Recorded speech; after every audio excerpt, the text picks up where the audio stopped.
Hello दोस्तों, नमस्ते, प्रणाम, राधे राधे। आप लोग के बीच एक शोर सुनाने जा रही हूँ। अच्छा लगेगा तो लाइक कमेंट सब्सक्राइब करिएगा चैनल को। सूतल मोराली आटरिया सपना एक देखिला सपना एक देखिला हो ए सासु सपने में करत रहलू विचार सपनवा बड़ी सुंदर सपनवा बड़ी सुंदर हो के कर जनम मेला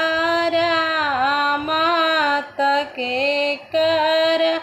लछमण हो हे ललना के कर जन्मे भरत भुआल सपनवा बड़ी सुंदर सपनवा बड़ी सुंदर हो कौशल्या के जनम मेला रामत सुमित्र कल लछमण हो हे ललना कैकेयी का जनम भरत भुआल सपनवा बड़ी सुंदर सपनवा बड़ी सुंदर हो के बन गइल के कहवा गइल रामत कहवा जेल चमड़ हो ए ललना कहवा जे गए भरत भुआल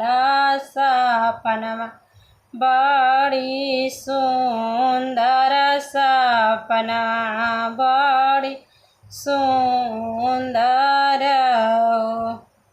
बन गए रामत औरी भैया लछमण हो